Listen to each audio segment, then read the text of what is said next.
Ahora Permíteme. sí. Bueno, pues tenemos un invitado, va a ser mi interlocutor. Voy a hablar un ratito con Manuel Ramírez. Manuel Ramírez es participante de la sección Rosario de Leol y es participante activo también del CIA, del Departamento de Toxicomanías de Alcoholismo de la sección de Rosario. El año pasado, Miguel López, les voy a dar nombres que quizá a ustedes no le signifiquen nada, pero bueno, el año pasado me invitaron a hablar sobre Freud y la cocaína, me invitó Miguel López que está en Tucumán, y después de la conversación esta que tuvimos, Manuel me contactó y me había contado que él tenía una investigación sobre Freud y la cocaína. Entonces se me ocurrió que era un buen momento para invitarlo a que nos cuente algo, de la investigación que él había hecho. Ustedes se pueden preguntar por qué hablar hoy de Freud y la investigación sobre la cocaína. Entonces se me ocurre hacer un pequeño raconto de lo que fuimos viendo en el año, y ahí le voy a pasar la palabra a Manuel. Después, un ratito, vamos a conversar después. Ustedes se acuerdan que este año habíamos elegido como tema uno que se llama Actualidad de las Neurosis, y tomamos el tema porque nos interesaba eh, hablar o presentar de estas formaciones que nos encontramos en la clínica, que no se parecen necesariamente a las neurosis clásicas, donde no aparece un Edipo constituido de la manera esperable, ¿sí? Aparece con algunas rarezas. En este sentido, por ejemplo, el año pasado habíamos tomado una noción de Miller, de Jacques Alain Miller, que era la noción de Ratus, donde Miller hablaba de una arquitectura un poco deficitaria de la neurosis, donde había una tramitación un poco distinta de determinados procesos, y donde decía Miller que, por ejemplo, algo de significante saltaba el procesamiento psíquico, iba directamente al cuerpo. Entonces decía que el significante hacía embrague sobre el cuerpo y activaba alguna acción sin pasar por, por la arquitectura clásica de las neurosis. Y hacía una distinción ahí Miller, decía que eh, esto sucedía en algunos sujetos, no en todos los sujetos, y decía que estaban sometidos a una suerte de éxtasis libidinal, decía Miller, ¿sí? Este año fuimos a buscar algunas referencias en Freud, fuimos a hablar más fuerte, Claudio, sí. ¿Lo leíste? ahí lo leí. Este año fuimos a buscar algunas referencias en Freud, en particular cuando Freud habla de neurosis actuales, y el año pasado habíamos tomado, y el anteaño también, alguna referencia de Freud hablando de histeria grave. ¿Se acuerdan? Uno de los ejes que tomamos es el texto de Freud sobre Dostoyevsky, y Freud decía de Dostoyevsky que en el caso de Dostoyevsky lo que encontramos es una histeria grave. Bueno, y esto también teniendo en el horizonte una serie de referencias de Lacan. eh, hay una, se encuentran en varios lados, hay una que está en la proposición de octubre. Ustedes vieron que hay dos versiones de la proposición de octubre del 67, y en una de las versiones de la proposición de octubre del 67, él anunciaba una suerte de modificación eh, que se iba a verificar, decía, tanto en la clínica como en la práctica, que era la emergencia del discurso de la ciencia que producía un tipo de sujeto distinto eh, al sujeto de la dialéctica edípica.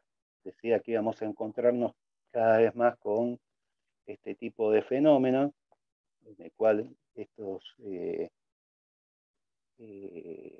bueno, estos, donde nos íbamos a encontrar con sujetos donde la ciencia tomaba la delantera y no eran sujetos necesariamente producto de la dialéctica edípica.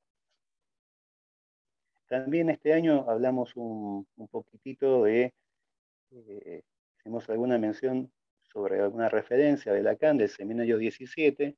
Ahí Lacan decía que algo de cambio de la época, por lo menos en el Seminario 17, estamos ahí a la altura del año 70 más o menos, decía que había como una suerte de promoción del entretenimiento, nos íbamos a encontrar con sujetos que estaban sometidos a una suerte de promoción del entretenimiento, y en donde iba a haber, se encontraba alguna búsqueda de algo que haga mal de verdad, ¿sí? Algo que pueda hacer mal.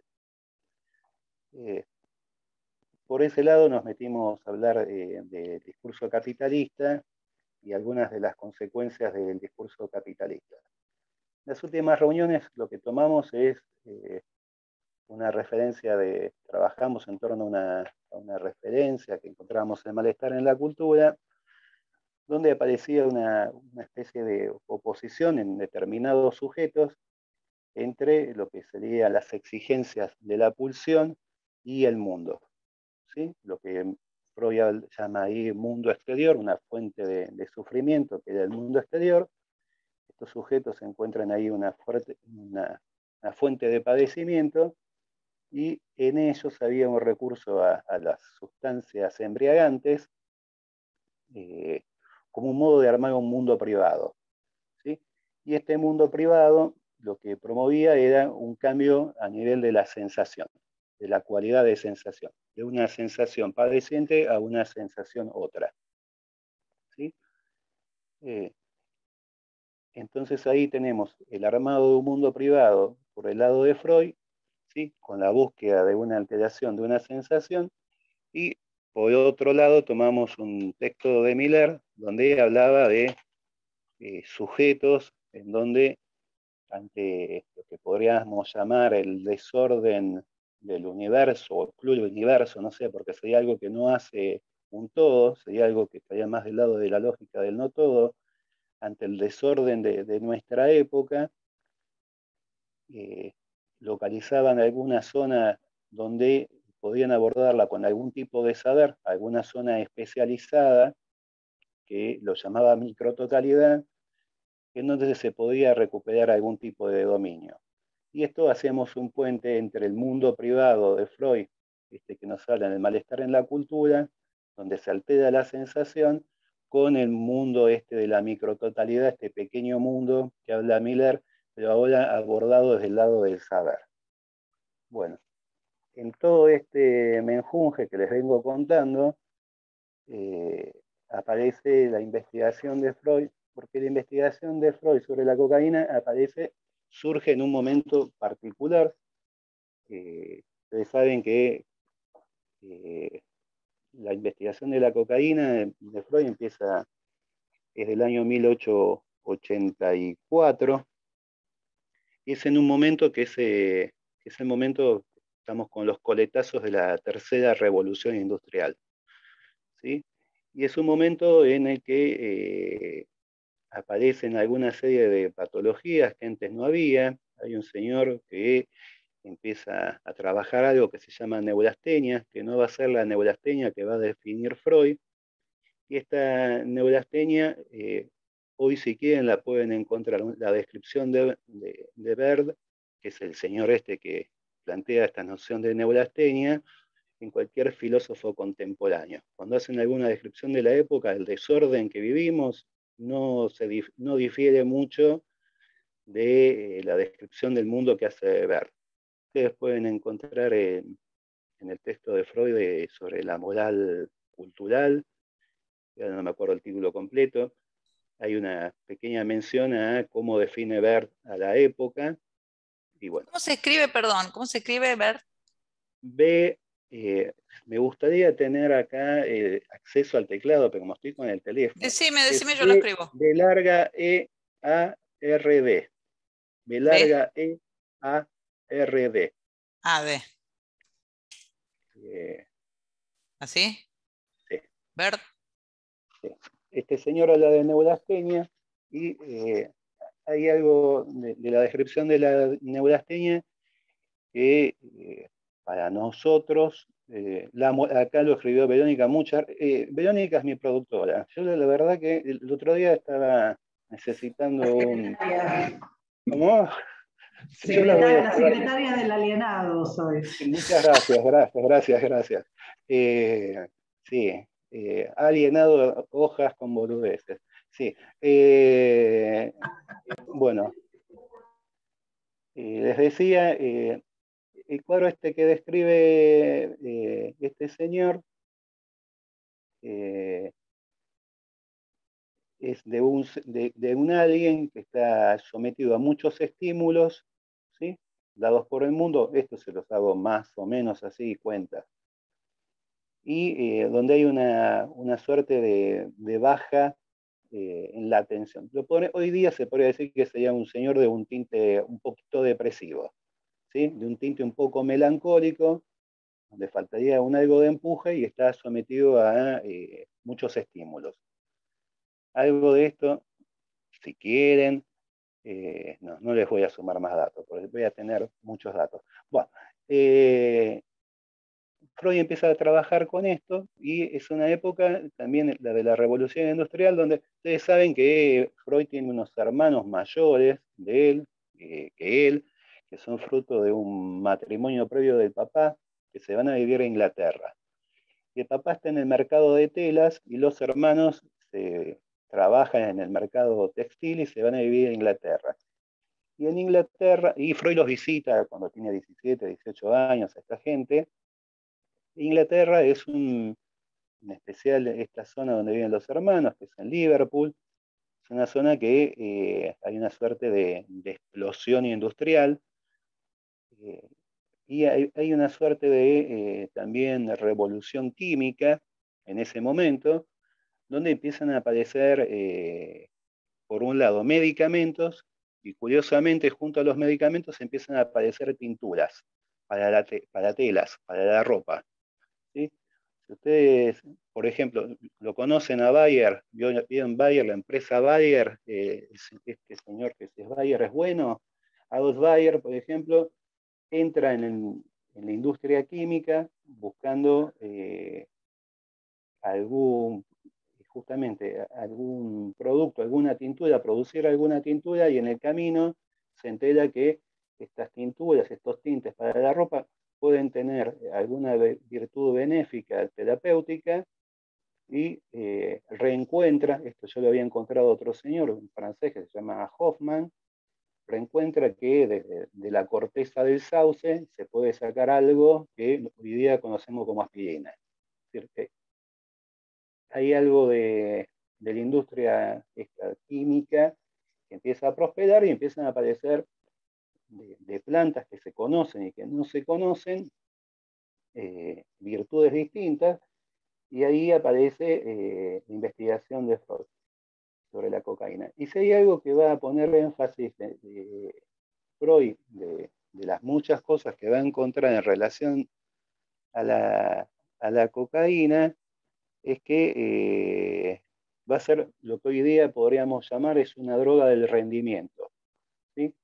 Tenemos a unos sujetos un poquito deprimidos en esa época y aparece una droga que posibilita que la gente pueda realizar trabajo por más tiempo, con menos comida y sin tanto cansancio. ¿Sí? Y hay algo que va a encontrar Freud, es que va a modificar esta droga la sensación en el cuerpo. Esto entre otras cosas. Y va a hablar de euforia. Hay algo que va a promover la cocaína, que es la euforia. Esto se los cuento como intro. Ahora después voy a mencionar alguna cosita más y lo voy a invitar a Manuel, que él me había hecho una serie de comentarios, hablamos el otro día por teléfono, hace una serie de comentarios, me gustaría que les cuente los comentarios que me había hecho. ¿Te parece, Manuel? No le parece a Manuel. Me parece que no. A ver. Sí, de acuerdo, De Claudio, acuerdo. cómo no. Ahí está. Dale. Sí. Perdón, antes de que empieces, Manuel, quería hacer una pregunta que quede por lo menos para desplegar, porque me quedé pensando en esto. Me gustaría que si pudiéramos hacer una diferencia entre el éxtasis libidinal, la euforia y la manía, si son A todos nos sinónimos, gustaría, si todos son nos gustaría. sinónimos o no. Bueno, Si ya son, si los, tenemos No te tema para el año pido. que viene, no, Mariela. está bien, pero eso me parece algo porque bueno, no sería lo mismo aparentemente, pero hay que ver cómo sería a nivel, para pensarlo, cómo lo distinguiríamos, ¿no? Así que Prometo a lo largo de la charla de hoy no contestar eso. bueno. Bueno, bueno, es un gusto para mí. Creo que va a ser un gusto, ¿no es cierto, Claudio? Por ahora es un gusto, por ahora es un Por gusto, no a- se sabe eh, después. no sé, ¿viste? Por de pronto, digamos, te agradezco mucho la invitación, que fue realmente una sorpresa, porque es verdad, yo el año pasado te había comentado de un trabajo mío sobre la relación de Freud con la cocaína, que yo nunca presenté en ningún espacio en las jornadas que se hicieron del TEIA Argentina hace 2 años atrás, en el 2019, acá en Rosario. Ese trabajo yo no lo presenté, pero ese año yo lo había trabajado en el 2019 en el contexto del TIA en reuniones pequeñas, en reuniones de trabajo. Y bueno, como había sido un poco discutido, entonces yo lo dejé ahí y bueno, después me encontré con sorpresa que en esas jornadas nacionales del TIA que se hicieron en Rosario en el 2019, una psicoanalista de España, Irene Domínguez, que ustedes quizás la conocen, presentó un trabajo que tomaba prácticamente, no digo los mismos puntos, pero bastante parecido a lo que yo había trabajado. El asunto, yo le envié un trabajo escrito, que son 3 páginas, no es muy extenso, a Claudio, que me dijo que lo iba a distribuir entre los asistentes a este curso. No sé si eso habrá ocurrido. Se los mando ahora. Ah, bueno. O si no, se los mandamos por mail o por el chat. Como Voy vos a probar, quieras. les voy a mandar a ver si lo puedo mandar ahora, que ya estoy en mi computadora. Bueno, Pero bueno, como dale. vos quieras. Manejalo vos a eso. Bueno, yo le había mandado un trabajo. No sé si vale leerlo ahora, en esta ocasión. Lo que conversamos con Claudio más bien era sobre que yo les dé un panorama, un pantallazo, una idea de lo que había trabajado, de las líneas más o menos más importantes, y después a su vez tener una conversación sobre justamente lo que decía Claudio recién, de esta práctica nuestra con aquellos que de alguna manera, con quienes no se puede establecer una transferencia simbólica, donde la transferencia es dudosa, y entonces, bueno, ahí se plantea toda una cuestión sobre cómo trabajar, ¿no? Pero bueno, antes les voy como resumiendo un poquito la idea del trabajo sobre Freud y la coca, que surge porque, digamos, a mí el interés más importante era en ese momento cómo era que Freud se relacionaba a la cocaína. Es decir, qué relación del sujeto, Freud en este caso, ¿no es cierto?, con ese objeto tan particular, la cocaína. En una época, por supuesto, muy distinta que la nuestra, donde, digamos, la cocaína tiene un lugar en el comercio internacional y una presencia que seguramente en aquella época no tenía, que era algo incipiente y que Freud descubre y que hace cerca de 6 o 7 trabajos, Freud muy detallados, yo leí uno, leí casi todos, pero quiero decir, hay uno muy detallado que lo tengo acá sobre la coca, de julio de 1884, donde Freud habla de las características de la planta de la coca, habla de Bolivia, del Perú, de cómo, de la difusión que tenía, para qué se lo usaba en estos países. Estoy hablando del año 1884. Freud había escrito sobre eso basándose en distintos autores, ¿no? Pero un trabajo muy exhaustivo, muy interesante, porque era un trabajo prácticamente, como si uno dijera, no solo de los efectos, de los usos de la cocaína, sino del estudio, llamémosle químico o bioquímico de la sustancia, ¿no? Y qué incidencia tenía en el cuerpo. Entonces, bueno, cuando Freud llega a la coca, que todos ustedes sabrán el asunto del uso que él hace para una intervención con un paciente u otro, con una intervención ocular, o sea, se empezaba a usar como anestésico. Pero Freud lo usa de otra manera y él lo describe en ese artículo, lo usa como un estimulante. Podría yo citarles una serie de frases de Freud a propósito de eso.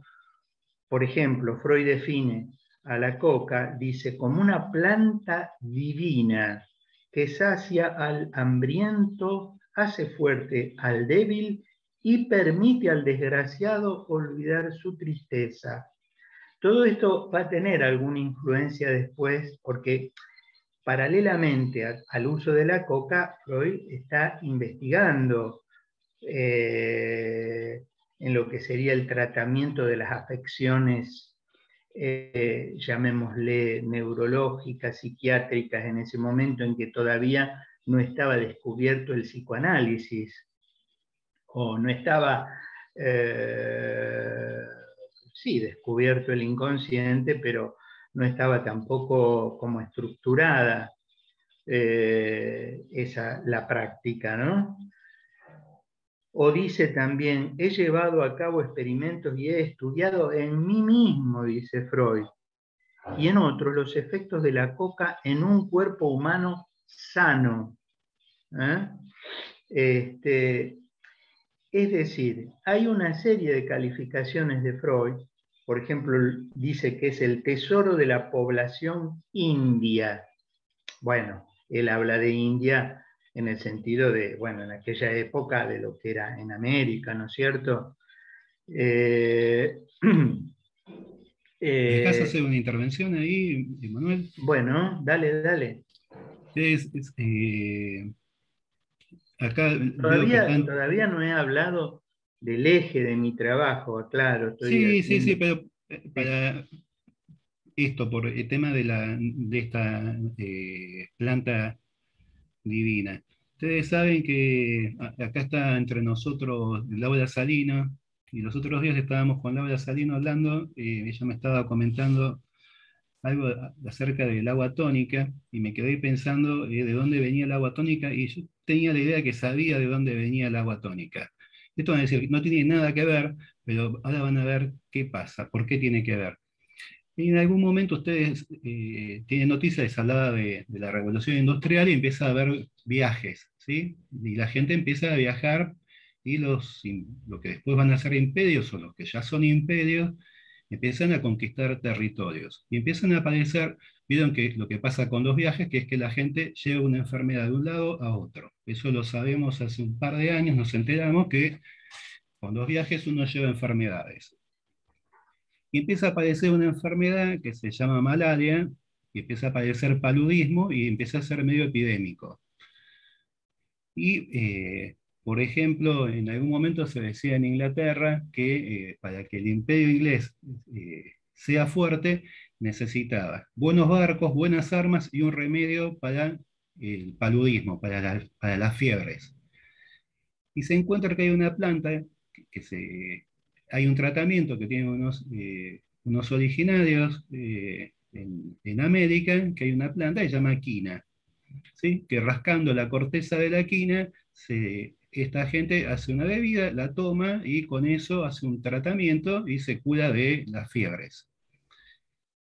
Se empieza a investigar y se tiene noticia que de la quina sale un componente activo que es la quinina.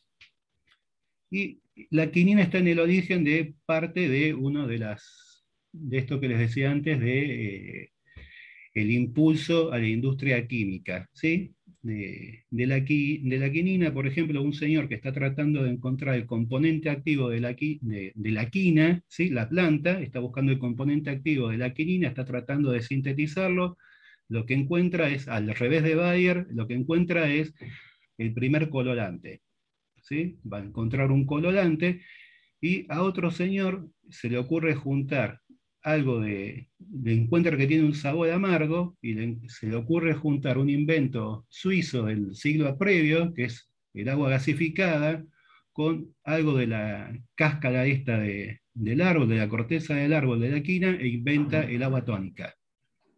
¿Sí? Entonces, lo que tenemos es que nos vamos a encontrar con que hay una serie de plantas que vienen con una cierta tradición, bibliográfica de muchos siglos, ¿sí? Por lo menos desde el descubrimiento de América o de viajes por otros países, en los cuales se empieza a extraer el principio activo. Entonces, lo que nos está contando Manuel es, en la investigación de Freud queda un poco mezclado, por lo menos para Freud mismo, y es medio difícil de hacer la distinción. De hecho, el escrito se llama Sobre la coca. Queda un poco confundido lo que son los efectos de la planta con lo que son los efectos del principio activo, ¿sí? En síntesis, no es lo mismo, por ejemplo, comer uvas que tomar alcohol fino, ¿no?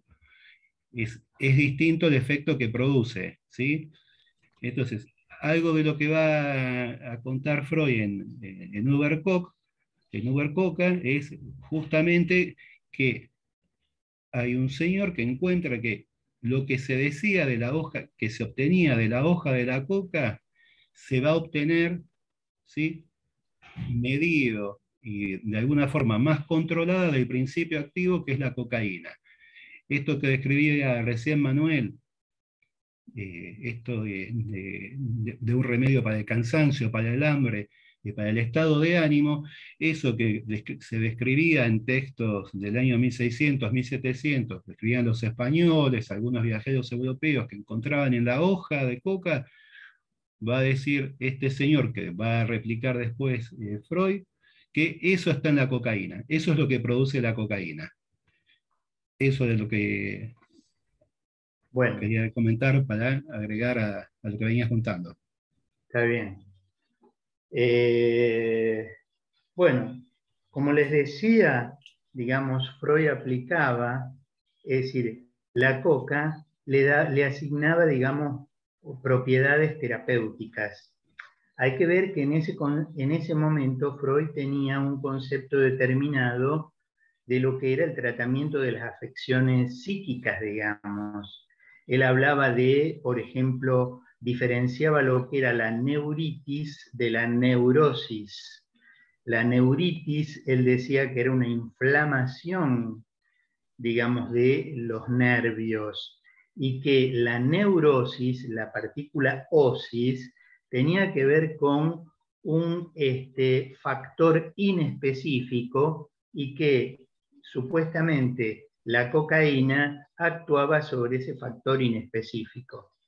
Pero digamos, ¿cuál es el objeto del trabajo que quiero poder centrar. Es, por una parte, la relación del sujeto a un objeto que es la droga, ¿no? Con todas sus valoraciones, cuando Freud le escribe a Marta diciéndole que va a llegar descansado de un viaje para poder estar con ella, porque ha tomado cocaína, se lo dice literalmente en una de las cartas que le envía. Entonces, esa relación. ¿Y cómo se produce la separación? O sea, por una parte la relación a ese objeto y por otra parte la separación. ¿Cómo puede Freud producir esa separación? Para entrar en el núcleo del trabajo, si bien se pierden quizás una serie de cosas, ¿cómo puede entrar? ¿Cómo puede perder ese objeto al cual está profundamente ligado? ¿Cómo puede separarse?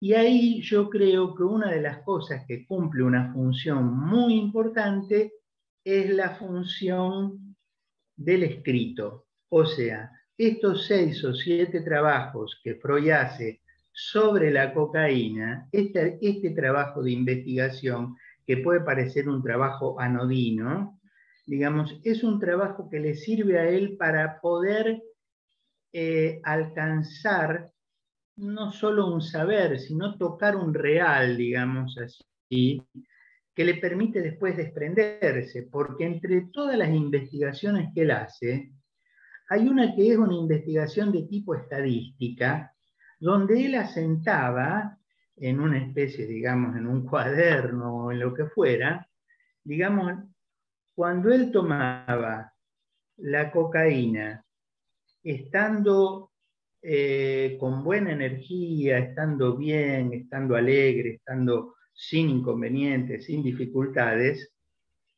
y cuando él se sentía mal y la tomaba. Cuando se sentía mal la tomaba para sentirse bien, pero cuando la tomaba para que él estaba bien, no había un cambio sustancial. Es decir, él comienza a darse cuenta que ese efecto casi milagroso que él le suponía no era para tanto, que el cambio que había en él cuando la tomaba y cuando no la tomaba, que no producía un cambio sustancial en su estado de ánimo. No sé si se entiende lo que quiero decir. Y él lo hace comparando, digamos, cuando la tomaba estando mal y cuando la tomaba estando bien. Y ve que no hay demasiada diferencia. Entonces, al no haber demasiada diferencia, empieza a darse cuenta de que en realidad ahí está funcionando otra cosa, o que lo que él de alguna manera eleva al estatuto de divinidad o de factor curativo, de mejoramiento del estado de ánimo, no era para tanto, o no era eso.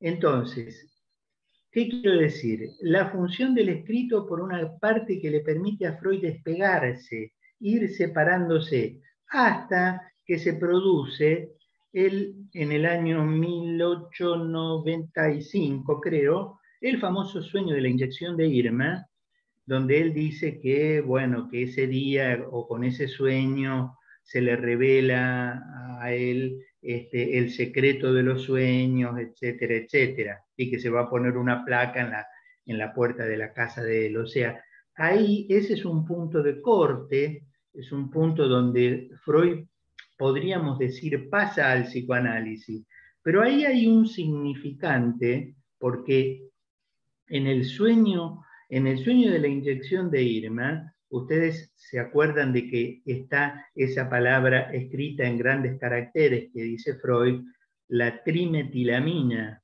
¿eh? Y que él hace todo un trabajo sobre la trimetilamina cuando analiza el sueño. Pero la trimetilamina ya aparece en Ubercoca, o sea, es una sustancia o es una de las, si no me equivoco, el olor parecido dice al de la trimetilamina, en el artículo Ubercoca, es decir, que la coca, dice, posee un ácido que él llama cocatánico, una cera especial y una base volátil de olor parecido al de la trimetilamina. Es decir, que ya en el año 1884 ya el término trimetilamina estaba y luego el término trimetilamina aparece en el sueño de la inyección de Irma. Es decir, como un significante, ¿qué viene a hacer ahí? ¿Qué viene a hacer? ¿Qué lugar ocupa, digamos, ese término que es trabajado también por Lacan en uno de sus seminarios, no me acuerdo cuál, no sé si es el 2 El seminario 2. en el 2, cuando trabaja el sueño de la inyección de Irma. Es decir, que se produce como un despejamiento donde Freud puede salir de ese periodo del uso de la cocaína, que además él dice que la cocaína y el estudio sobre todo de la cocaína era lo que él llamaba un aliotrión, que es una palabra griega que se usaba en lo que eran las escuelas secundarias donde Freud iba, o sea, lo que se llamaba el gymnasium, y alotrión era todo aquello que distraía a los jóvenes del objetivo de un trabajo que tenían que realizar. Entonces, todo aquello en lo cual se distraían. Entonces, el estudio de la coca, Freud lo ubica y dice que es como un alotrión, que es como algo que hace que él no se dedique verdaderamente a lo que se tiene que dedicar, que como si fuese como una especie de distracción. Incluso el término alotrión tiene una traducción porque quiere decir también, a ver dónde lo tengo a eso, alotrión, Voy a tomar dice, la palabra para aparecer en cámara para espera, mostrarle la palabra. No, así les escribo acá la palabra, como es una palabra que no es de nuestro lenguaje. sí, Ahí está, ahí la alotrión, tiene. Y ya está. que significa algo así como, esperen que lo tengo acá en el escrito que tengo en el celular, aguarden un segundito, porque significa, ven que la palabra al-otrión es algo así como una manera de ser otro. Es una traducción posible, como una forma de ser otro, una manera de ser otro. Es decir, una forma de distraerse, de ocuparse de otra cosa en vez de ocuparse de lo que se debe ocupar. Digamos que es una cuestión un poquito superyoica, ¿no es cierto? Pero bueno, lo que Freud quiere significar es que pero eso que él llama alotrión, o digamos, esa distracción, ese trabajo sobre la coca, también le permite llegar de alguna manera al psicoanálisis. Él estaba investigando sobre eso, sobre lo que vos decías, Mariela, también, vos hablaste de la diferencia entre, ¿cómo dijiste? Entre éxtasis libidinal, euforia y manía. Claro, porque todas estas, el uso o la aplicación que usa Freud de la cocaína es para el tratamiento de lo que podríamos llamar nosotros ahora las afecciones del ser, siguiendo a Eric Laurent o al mismo Lacan en televisión, las afecciones del ser, las afecciones del alma, ¿eh? Es decir, la tristeza, el aburrimiento, el gay saber, bueno, todas las pasiones, el amor, el odio, la indiferencia, las pasiones del alma, que no tienen que ver con el otro simbólico, que las pasiones del alma más bien tienen que ver, Claudio, con esta expectativa sobre qué hacer con esos sujetos que no están ligados al otro, como el neurótico, que no están ligados con una transferencia. Entonces, ahí se juegan lo que se llamarían las pasiones del alma, o si queremos decir ahora, las pasiones del cuerpo, las pasiones del parletre, es decir, por fuera del otro, por fuera del otro. Sí. Está interesante esto que traes de la Aleotrión, porque traes esta idea de una suerte de entretenimiento, y es algo justamente que estuvimos trabajando este año. Ustedes saben que el término que nos trae Manuel, hay un señor que es un término estrictamente freudiano, lo usa Freud en sus escritos, o sea, sí. no. Ojo, sí. Hay que encontrarlo ahí, Hay un señor que se llama Bernfeld, que es uno de los primeros biógrafos de Freud, y rescata una carta de que es el primer biógrafo de Freud, que es un señor que se llama Beatles, que rescata la investigación sobre la cocaína. Y Freud le responde que esto es un aliotrión, esto que nos cuenta Manuel, la investigación de la cocaína.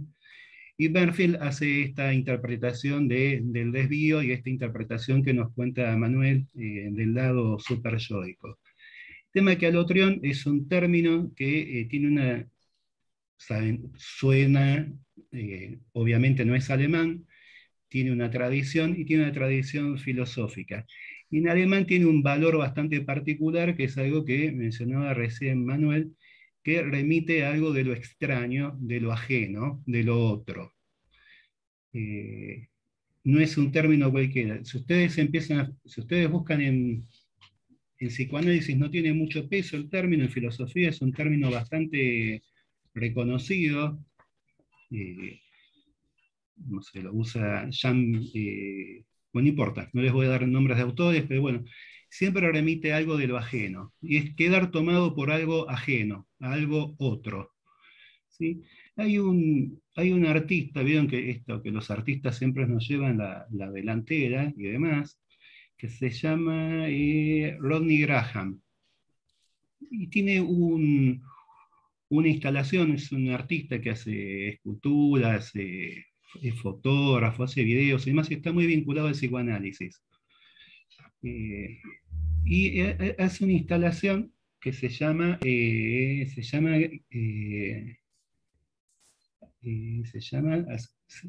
Ciclamen.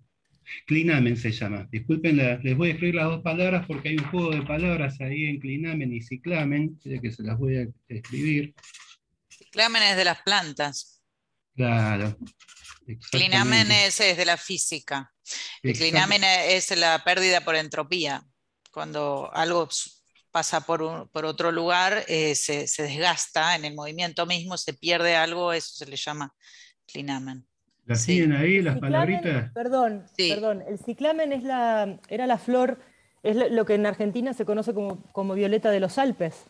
Es la violeta, es una flor que florece en invierno y era la flor favorita de la mujer de Freud y aparece en el sueño de la monografía botánica de Freud. Ah, mirá. Está tan metido, Laura, que anticipó lo que iba a contar. Muy bien. No, pero me evitas contarlo. Justamente Rodney Graham toma el sueño de la monografía de botánica y trae el dato que cuenta Laura, de esta flor favorita de la mujer de Freud, pero también habla de un encuentro, que es el encuentro de Freud. Freud sale a caminar, usualmente tiene un recorrido, ¿sí? En esto que contaba antes Manuel, esto medio superyoico, esto medio kantiano, que vieron que Kant la gente ponía el reloj en hora, más o menos pone el recorrido, cuando pasaba Kant por la ventana de la casa sabían qué hora era, ¿no? Freud tenía un recorrido, iba por la Rinnestrasse, salía al mediodía, y tenía un recorrido y un día se desvía porque le llama la atención una monografía. ¿Qué es esta monografía sobre el ciclamen, ¿sí? Sobre la floresta que nos mencionaba Laura? Y este señor Rodney Graham lo que pone en equivalencia es el término clinamen. Clinamen es un término que tiene una tradición filosófica, lo trabaja un señor que se llama Lucrecio, y Lucrecio se lo toma bastante en filosofía para pensar el libre albedrío, ¿sí? Para pensar la oposición entre lo que sería el libre albedrío contra el determinismo, ¿sí? Y a nosotros nos interesa la palabra esta clinamen porque hay un texto de Jacques Alain Miller que se llama Leer un síntoma, donde Jacques Alain Miller dice que la intervención del analista, aquello que debe leer el analista, debe apuntar al clinamen de goce, ¿sí? Entonces ahí hay una punta interesante porque según Lucrecio, lo que va a contar es que el clinamen es el nombre que él le da a una intervención que no se sabe bien de dónde viene, pero que modifica, por ejemplo, la dirección que puede tomar un átomo, e inicia un movimiento distinto. Y uno lo podría pensar, con las referencias que tenemos hoy día, como una suerte de efecto mariposa. ¿Sí? Lo va a contar también que puede intervenir en una pequeña corriente de aire y producir un remolino, ¿sí? Y este señor que les decía, Rodney Graham, pone en equivalencia ahí a la lotrión, ya que estamos con palabras raras, ¿sí? A la lotrión, esto que nos contaba Manuel, que desde el señor Banfield, que les contaba este biógrafo, tiene un lugar un poquito superyoico, este entretenimiento de salirse de las cosas serias, lo cuenta como una torsión del camino, y como una torsión del camino un poco productiva, no, bastante productiva. Uno lo podría traducir hoy día como un acontecimiento. Y ahí hay algo del encuentro de Freud con la cocaína que uno puede decir que tiene valor de acontecimiento. En especial por una primera cuestión, es que es la primera investigación personal que realiza Freud. Freud es un aprendiz de investigación. Él sigue investigaciones bajo las direcciones de otros. Esta es la primera que hace él personalmente, financiada por él mismo con su tiempo, ¿sí? Y lo que empieza a encontrar en su investigación sobre la cocaína es algo que pone en cuestión el método de investigación que él viene llevando a cabo, que es el método científico. Hay algo en la investigación de la cocaína que no permite seguir la investigación que él está haciendo sobre la cocaína, porque aparece que hay algo de lo objetivo, ¿sí? De los resultados objetivos que no se pueden obtener, y que los efectos que produce la cocaína están bastante incididos por efectos subjetivos. Empieza a aparecer algo de lo subjetivo, ¿sí? Entonces ahí Manuel nos contaba de la serie de artículos que produce Freud. Hay un artículo en particular que es este, donde Freud intenta con el método científico realizar unas pruebas que las tiene que realizar sobre sí mismo porque no encuentra a nadie que a quien la cocaína le produzca el mismo efecto que a él, ¿sí? En este rasgo de lo subjetivo, y no encuentra gente en el cual el efecto que le produzca la cocaína sea parejo, ¿sí? Y no encuentra en general gente en el que la cocaína no le cause un efecto de rechazo las primeras tomas. Ustedes saben que Freud tiene un método bastante particular, como va a consumir cocaína, son milésimas de gramos, toma un 0,01, un 0,05 gramos, ¿sí? Lo que contaba antes Manuel, de la difusión de la cocaína, es carísima la cocaína en Viena, es muy cara. Freud se tiene que privar de mucho para poder comprar un gramo, ¿sí? Hoy día uno sabe de gente que dice que se tomó 3 gramos en una noche de jarana, o 5 gramos, 6 gramos, sale carísimo conseguir 1 gramo, y ese gramo él lo divide en porciones pequeñas, donde va a hacer sus investigaciones. Él dice, por ejemplo, ahí en Ubercoca, sobre la cocaína, el texto este que mencionaba primero Manuel, hace 12 tomas, ¿sí? Y va contando qué efecto tiene en cada toma. Bueno, en el siguiente texto, donde empieza él a querer registrar si hay algún tipo de incremento de la fuerza o incremento de la posibilidad de reacción ante estímulos bajo el influjo de la cocaína, lo que empieza a aparecer es esto que cuenta Manuel, que encuentra Freud, que no varía mucho la incidencia de la cocaína si en alguien, ¿sí? No varía mucho la potencia de alguien o la posibilidad de reacción en un alguien, no varía mucho de lo que es alguien sano, ¿sí? Habiendo consumido o no habiendo consumido, los resultados no varían de alguien sano. Y lo que empieza a aparecer como reverso es que Freud está enfermo, ¿sí? Porque si a Freud le hace efecto, es porque Freud está enfermo. ¿Sí? Si Freud tiene variaciones, esto no lo dice él, esto es una interpretación, pero en los resultados de las que él va consignando, las variaciones tienen que ver con su cansancio y demás, y con su posibilidad de reacción y demás, y tiene que ver con los resultados que dice que es de alguien que está enfermo, que está bajo de energía, está bajo de euforia. ¿Sí? Eso, pero perdón, no entiendo esa parte, porque decimos que está enfermo o afectado, como mencionaba antes Manuel, porque no es lo mismo. O sea, no es lo mismo pensar que el ser humano está afectado y que las cosas que le pasan tienen un efecto y que tiene que ver con sus pasiones del alma y con todas las variaciones, digamos, que le provocan las cosas de la vida, a pensar que es una enfermedad. Esa es la cuestión, es que Freud puede empezar a localizar que hay algo en él del orden de la enfermedad y va a empezar a poder pensar qué es esa enfermedad. Ya en el texto el primer texto, que es sobre la cocaína, lo que empieza a contar Freud es que en términos de psicoanálisis de hoy, sería que la cocaína levanta inhibiciones, ¿sí? O la cocaína viene a afectar algo del super-yo, ¿sí? Lo que Freud va a trabajar por ejemplo, en el texto sobre el chiste, cuando habla del alcohol, ¿qué hace el alcohol? Que va a alterar algo de distancia crítica, o lo que va a contar en el texto sobre el humor, que va a alterar el humor, lo que va a contar es que hay algo del tóxico que va a venir a alterar, es el estado de ánimo y va a venir a alterar al super-yo. ¿Sí? Entonces, ¿Me lo que permitís tenemos... decir algo, Claudio? Dígalo. Sí. No, porque me quedé pensando en algo, ¿no?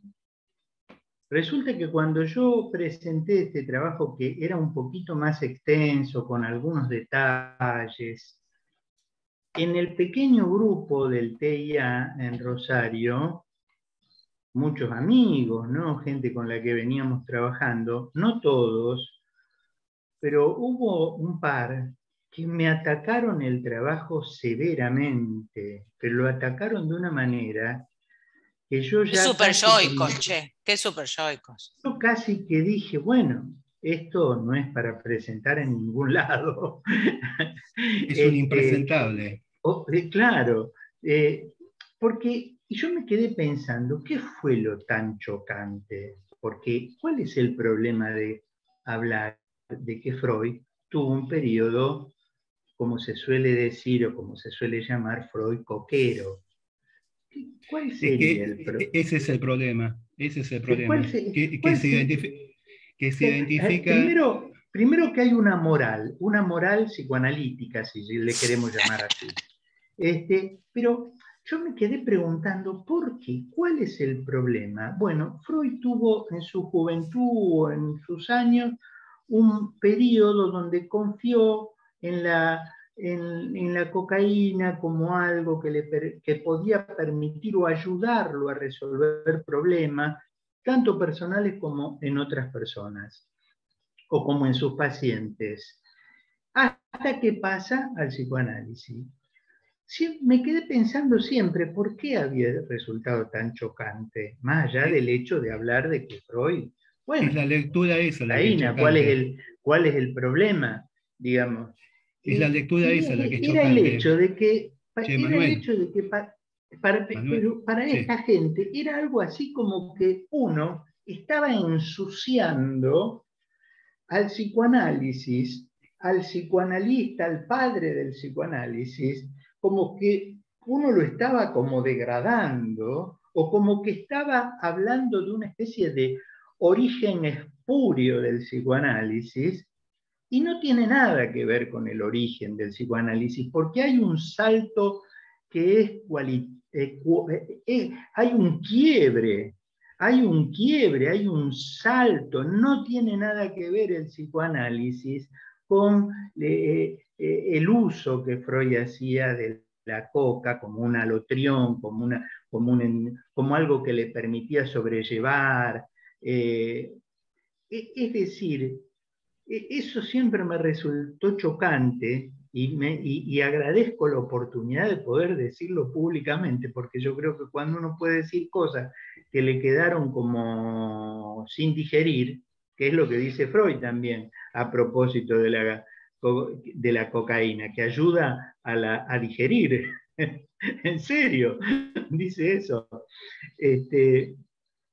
Eh, claro, porque yo decía, y aprovecho la oportunidad para poder pensar en voz alta, digamos, sobre ese asunto, porque, digamos, como que se entendió, como que uno estaba haciendo derivar el psicoanálisis de un uso de una sustancia muy cuestionada, digamos, o no, pero bueno,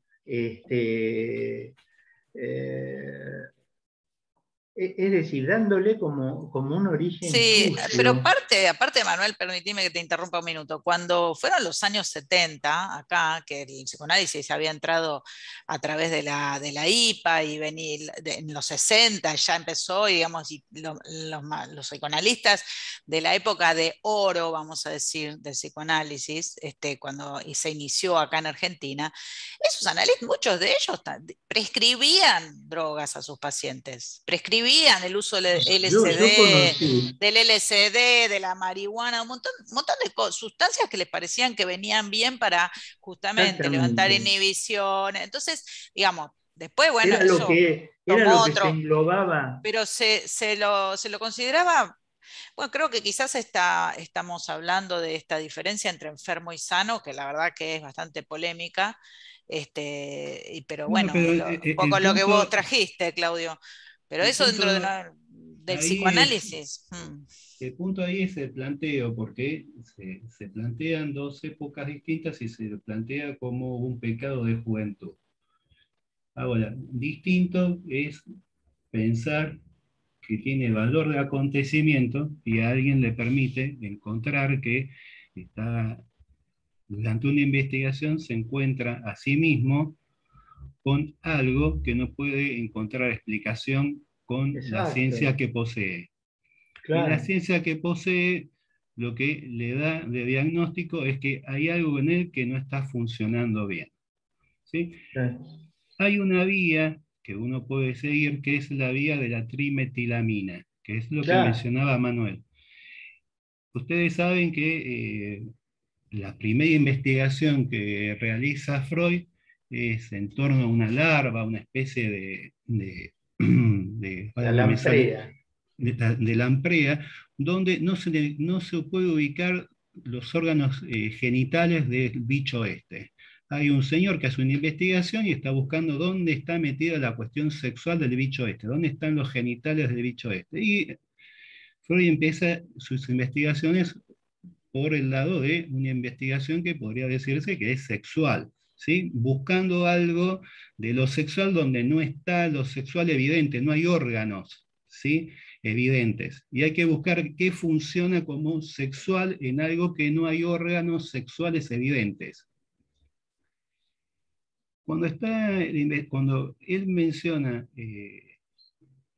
en el primer texto a la trimetilamina, dice que la sustancia de la cocaína tiene un elemento que tiene olor a trimetilamina, ¿sí? Es algo separado de la cocaína, es el olor, es algo distinto, es algo que no se puede tocar, no es algo tangible como no son tangibles los genitales de la larvea esta que nos mencionaba recién Manuel.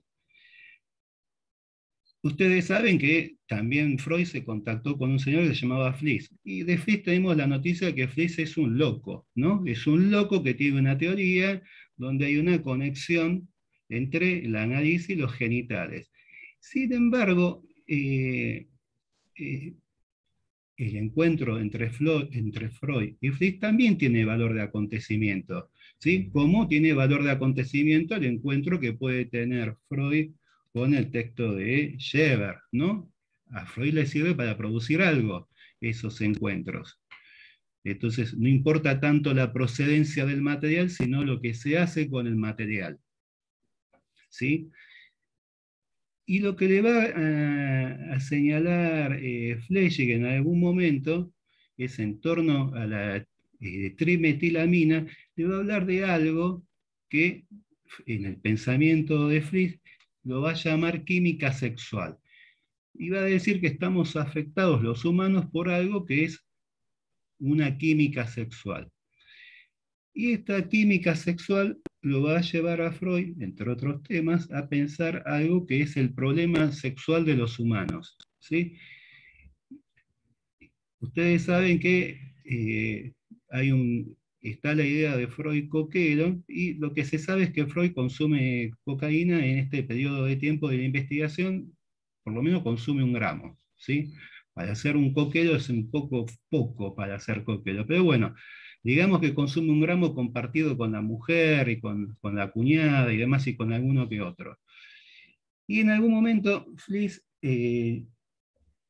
utiliza la cocaína para sus tratamientos, ¿sí? La utiliza como pinceladas de cocaína. Y Freud en algún momento tiene una afección en la nariz, que se lleva bien con la cocaína, pero el punto es que Freud la tomaba en vaso, no la aspiraba, pero bueno.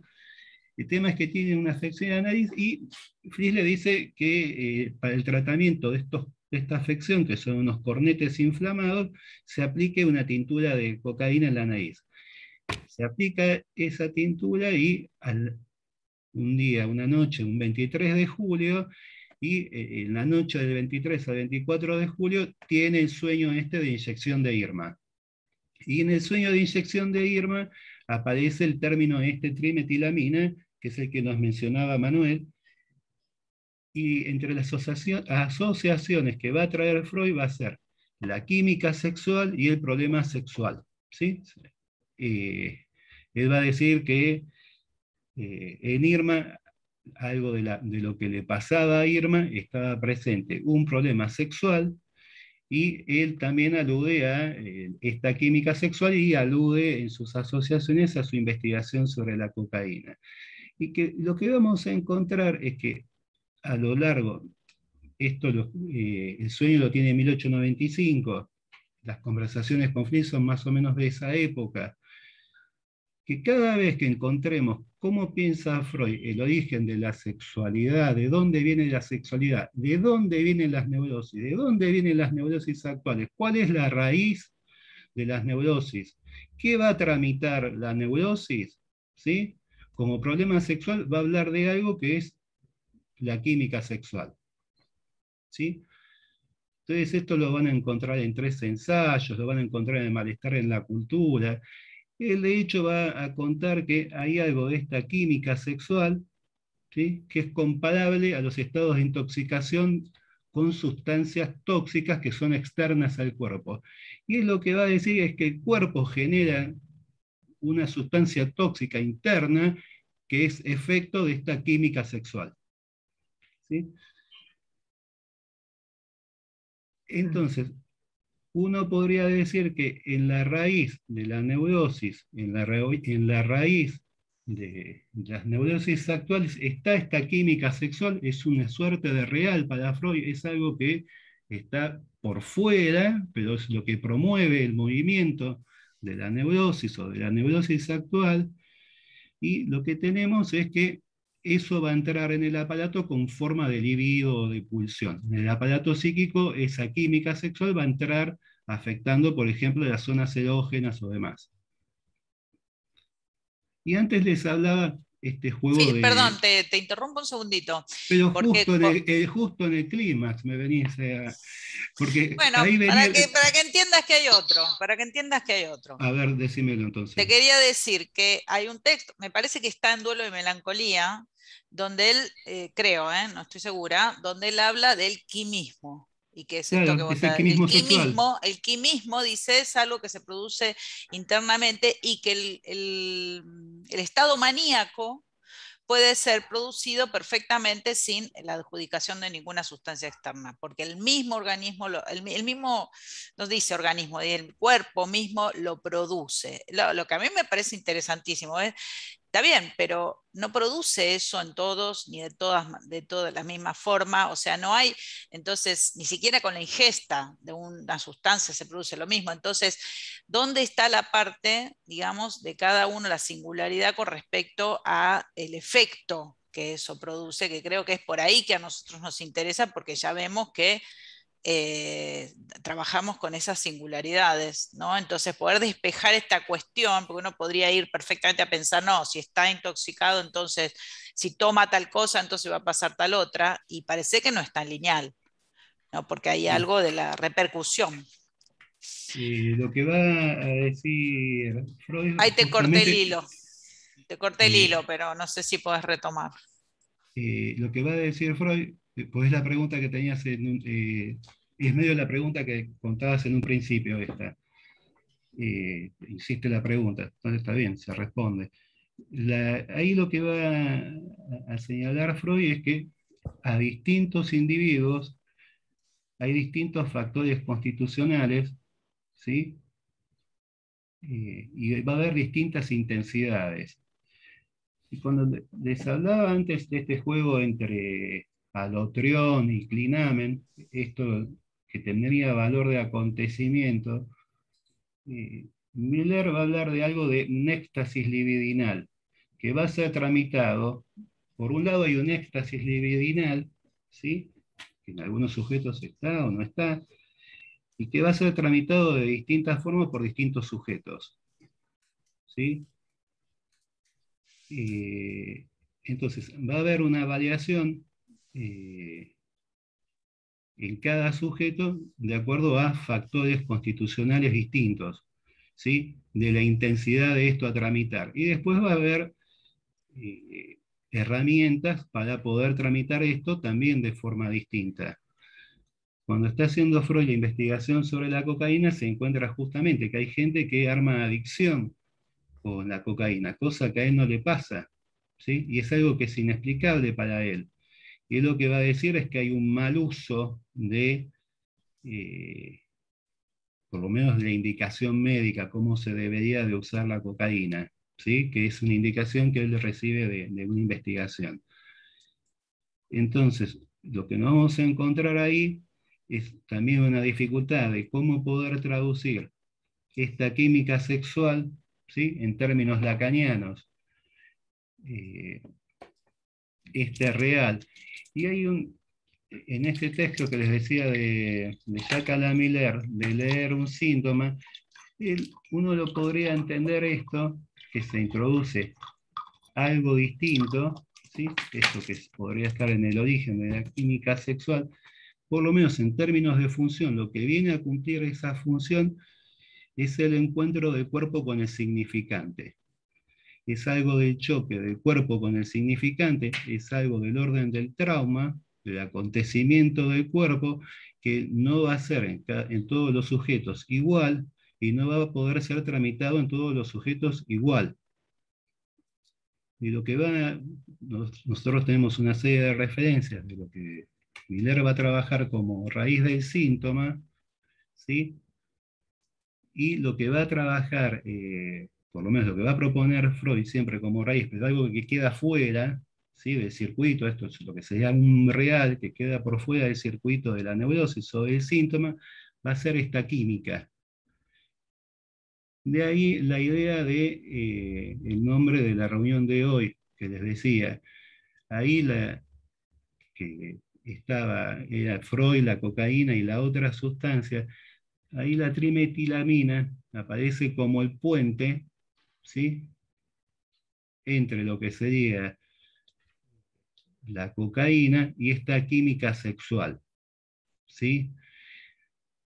Y por eso les decía también que este encuentro tiene valor de acontecimiento, y el desvío de lo serio, que sería el alotrión de que habla Freud, sería el desvío de lo científico, objetivo, que lo va a llevar a lo que venía diciendo Manuel.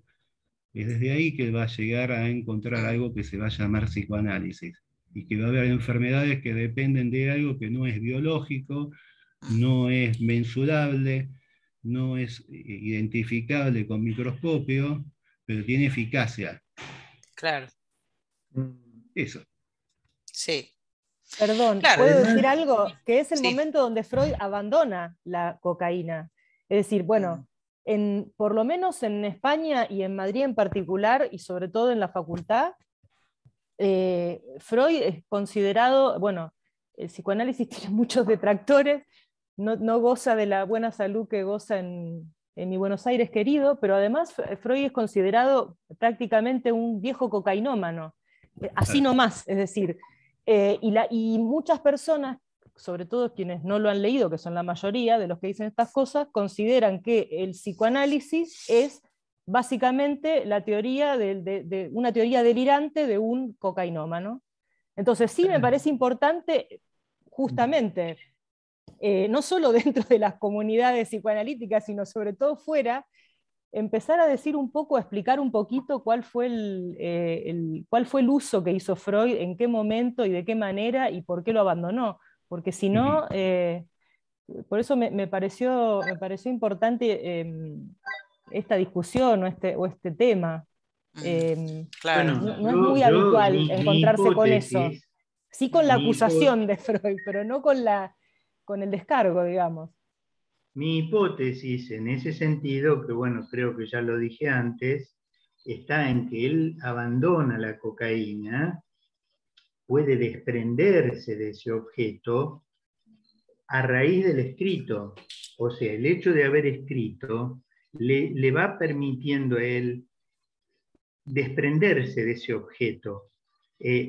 O sea, es difícil hablar de la función del escrito y de cómo opera, pero la cuestión del escrito también está en juego en el sueño de la inyección de Irma, no solo en la trimetilamina, sino que allí Freud dice, ¿no es cierto?, del sueño, que es una escritura, y que su texto es sagrado.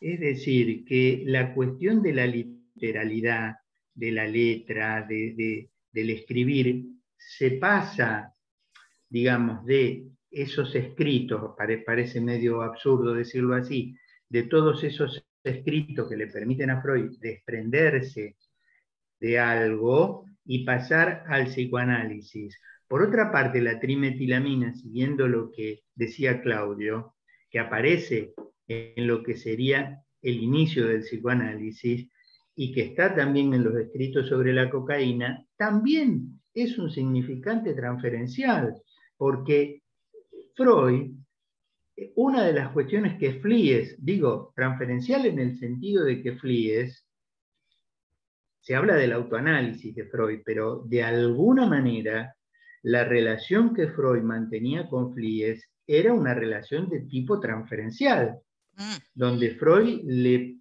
le otorgaba un saber a Flies a propósito de todas estas cuestiones de la sexualidad.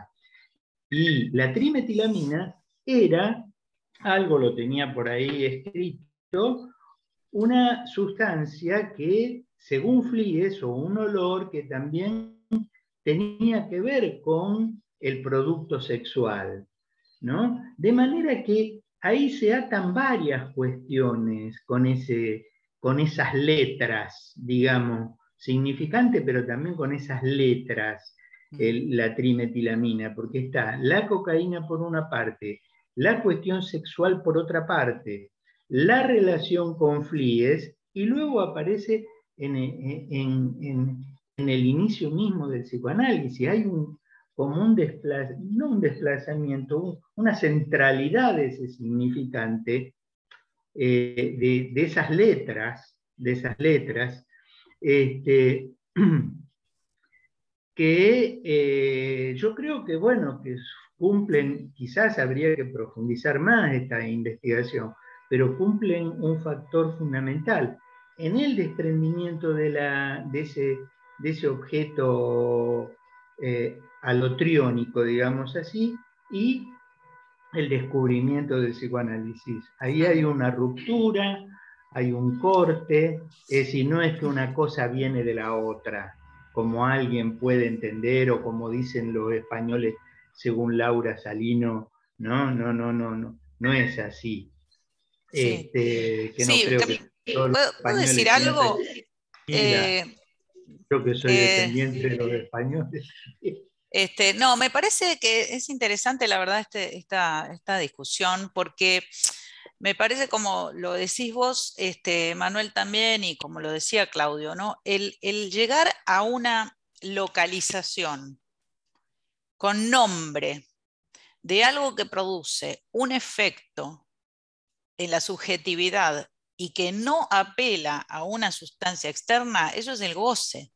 Es decir, que hay algo del descubrimiento, de la localización, de que hay algo en las personas, digamos, que se activa, que está permanentemente, digamos, pulsando, ¿sí? Eso es el puntapié, digamos, para empezar a hablar, que Freud habla de pulsión y toda su teoría. O sea que me parece a mí que es fundamental considerar que claro, la otra sustancia, la que dice Claudio, la otra sustancia es el goce. Nosotros nos ocupamos del goce. La sustancia Tomen, gozante. tomen o no tomen cocaína los pacientes. Hagan lo que hagan, nos ocupamos del goce porque esa es la parte sobre la cual estamos tratando de girar porque sabemos que avanzando sobre eso, cuando se localiza, cuando se trabaja, cuando se interpreta, cuando se lo bordea, eso produce efectos en toda la vida de alguien. Entonces, lo que a mí me parece que no me llama para nada la atención, que haya tanto detractor y que se lo quiera, digamos, decir, era un viejo drogón, ponele, es porque nadie quiere hablar del goce. Es mucho más fácil hablar de que, está mal porque toma alcohol, está mal porque esto, está mal por lo otro. O sea, ninguna teoría, excepto la nuestra, se queda con esa noción que es tan central para nosotros y sobre la cual, digamos, nadie puede decir mucho. O sea, decimos mucho, pero a la vez en la práctica es muy difícil porque, tal como decía Claudio, a veces se da como una cuestión, digamos, no directa, o sea, bueno, todos sabemos que el tratamiento del goce puede ir por muchas vías, ¿sí? Y en un psicoanálisis uno hace un tratamiento al goce. Entonces, creo que el asunto, no me sorprende bueno, que se quiera remitir a una locura freudiana, la cuestión, digamos, de como aprovechando eso para decir no sirve para nada, porque se lo quiere sacar del medio, algo que lo tenemos en el centro, digamos. Es lo que Freud, en la época de la cocaína, él llamaba la lesión específica. No, la lesión inespecífica.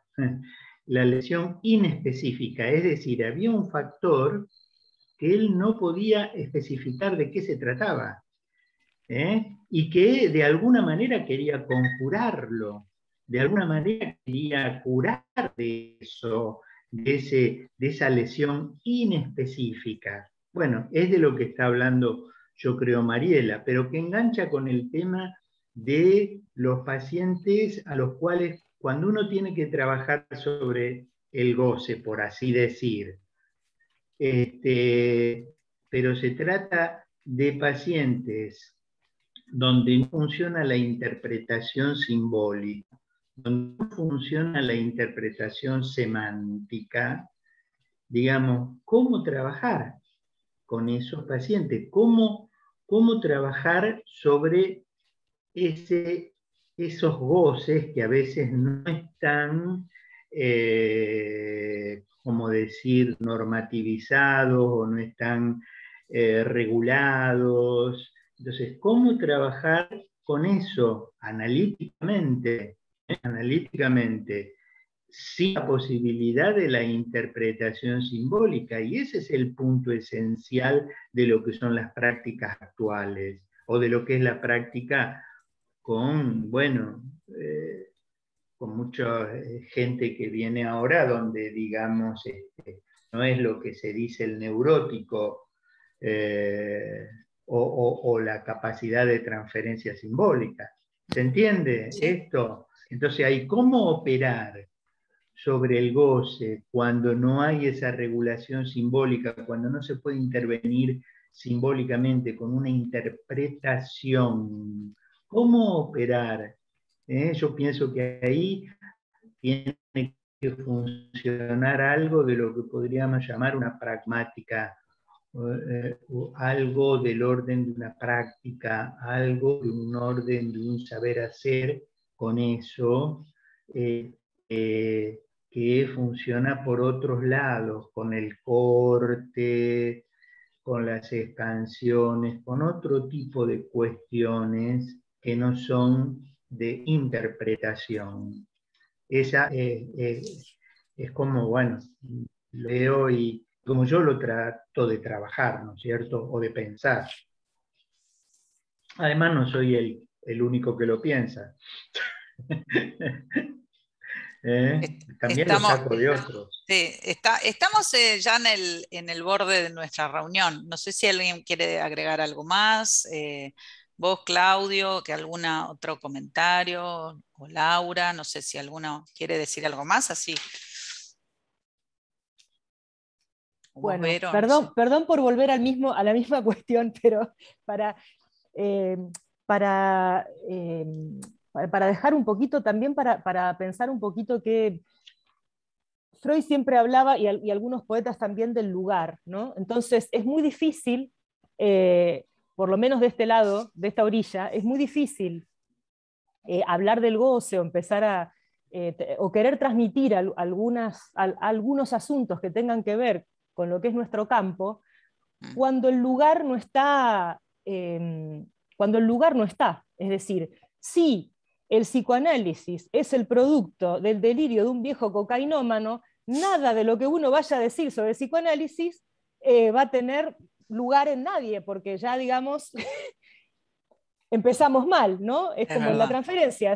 Primero está el lugar y luego está todo lo que venga de ahí. Pero primero tiene que estar el lugar. Entonces, por eso yo les decía esto me parece interesante este tipo de discusiones o de revisiones de la relación de Freud con la cocaína y con el uso de la cocaína, que estaría bueno también sacarlo un poco de nuestros círculos de estudio privados. Y también Manuel decía, yo soy descendiente de españoles, no sé, bueno, te invito a que leas todo lo que sale sobre psicoanálisis en un periódico que se llama El País, que vendría a ser más o menos como el Clarín de acá, y que es terrible, o sea, es una cantidad es una difamación constante que es muy difícil si uno tiene que responder a cada cosa.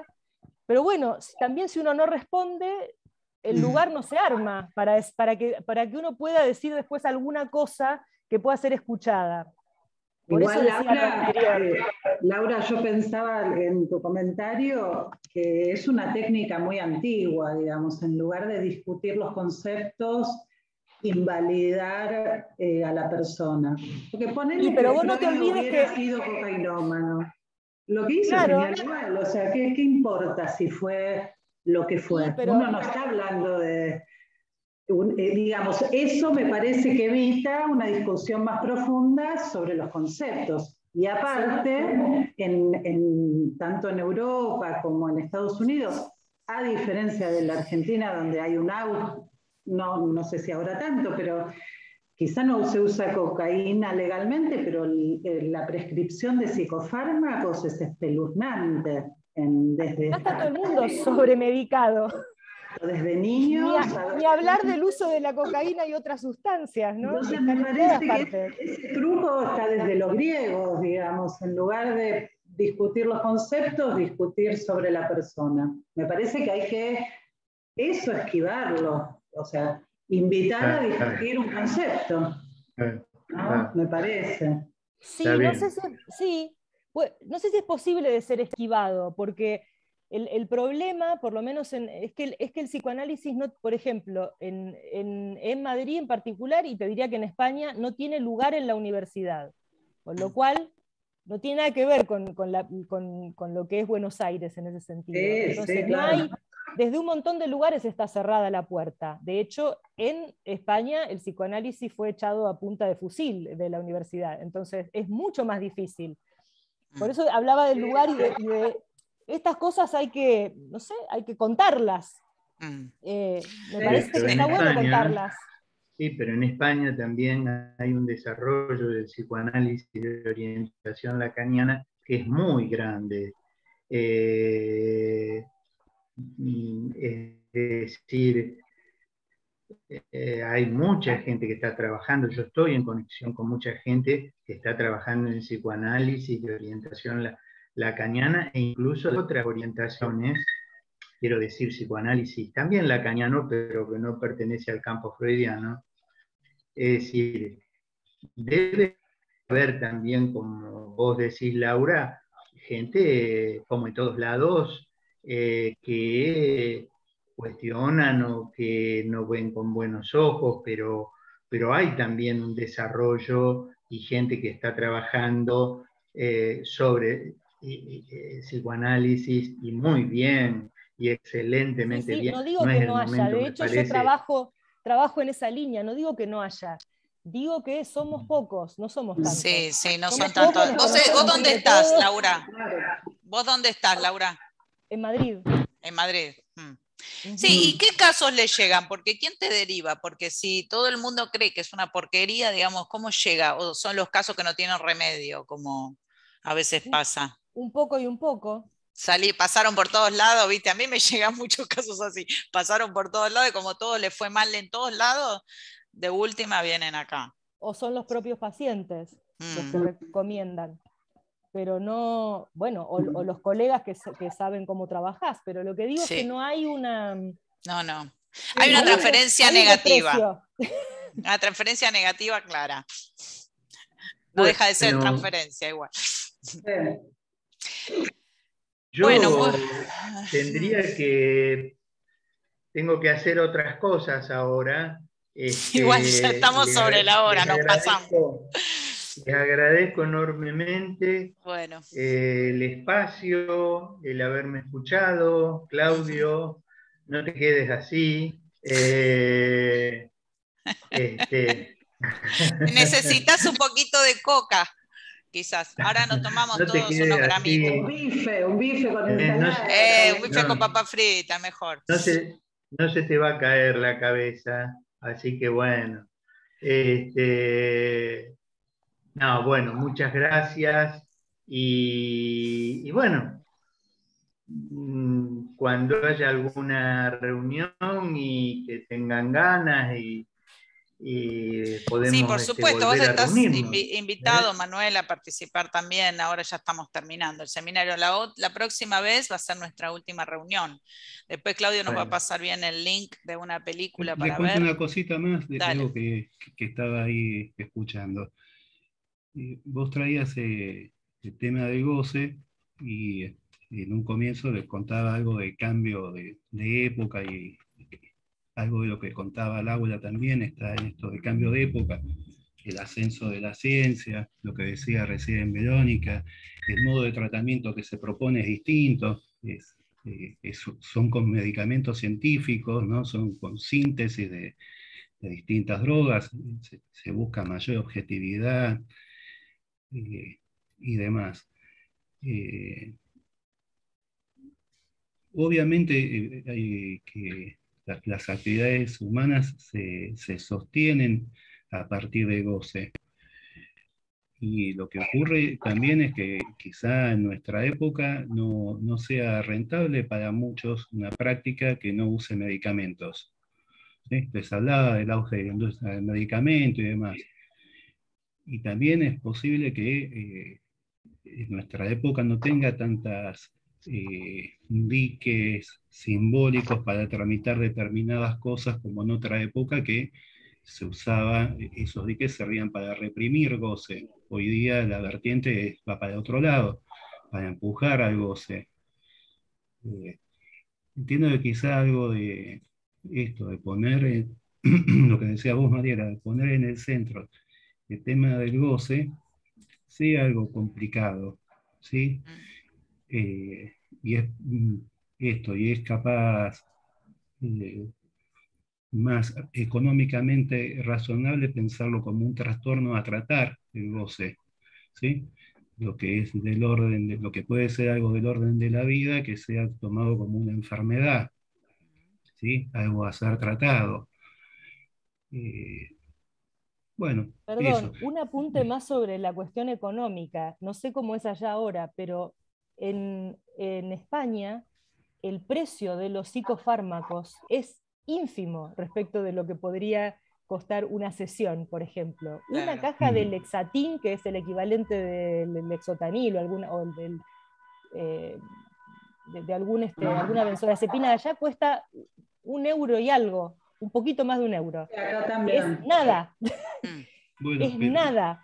ahora con Con esto que lo cual, trae, con lo que traes justamente, cuando les contaba en un comienzo que estaba este señor Berg y demás con la neurastenia, y les contaba de Freud que se encuentra con esta droga, que sería hoy una droga de rendimiento, lo que se pretende es que justamente que haya rendimiento, que la gente no tenga problemas existenciales, y que vuelva rápidamente a ponerse en actividad.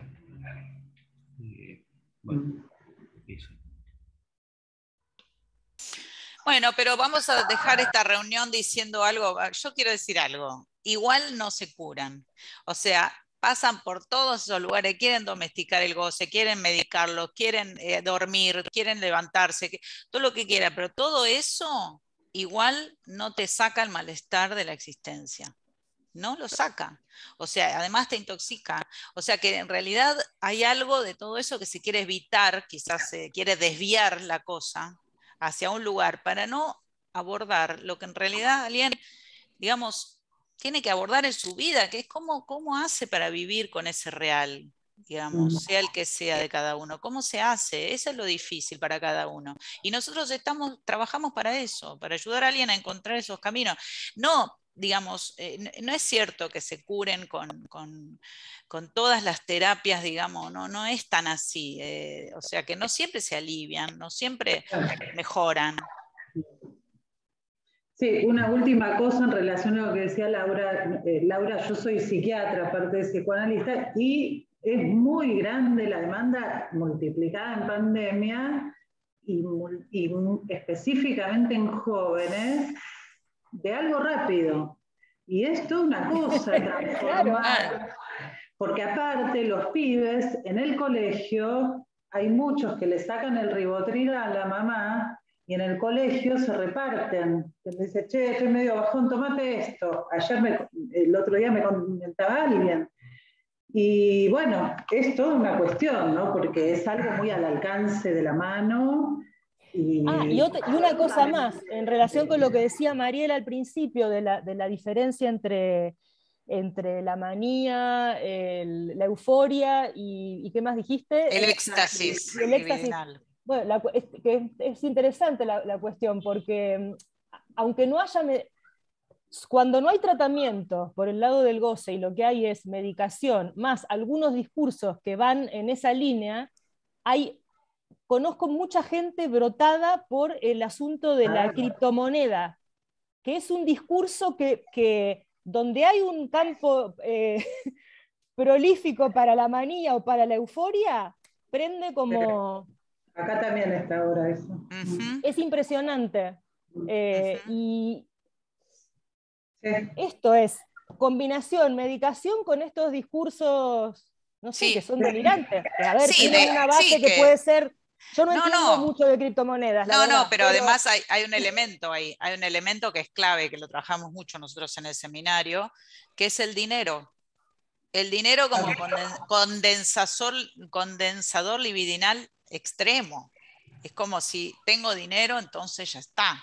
Mi vida está solucionada. Entonces, hay algo de eso que se catapulta, digamos, cada vez más en el mundo. Entonces, cuando vos tenés la combinación de gente un poco deprimida, que es bastante común ahora, medicada con antidepresivos, que se engancha a alguno de estos discursos, tenés un brote asegurado, casi. Por lo menos acá en Estados Unidos que hay una medicación de antidepresivos como en ningún otro país, y cada 2 por 3 sale un pendejo a matar a todos los compañeros. Bueno, estuvo muy bueno, porque toda esta discusión está bueno, y cómo partir de algo tan inicial en Freud y cómo se fue. Estuvo muy bueno como hicieron el Ilván, y nos precipita hacia preguntas que, bueno, que todavía quizás se las hacía él también, ¿no? Las mismas preguntas que hacemos nosotros, pero en otra época. Sí, quiero decir que por ahí entre la cocaína y la criptomoneda no hay tanta diferencia. En la criptomanía, claro, como le digo yo. ¿Qué decías, Clau? Buenas noches. Decía. Buenas noches. Perdón. Sí. Que anden bien. Hasta el 15, que va a ser nuestra última reunión. Así que nos vamos. Chao. Gracias. Adiós. Gracias por todo. Gracias. Gracias, hasta la próxima.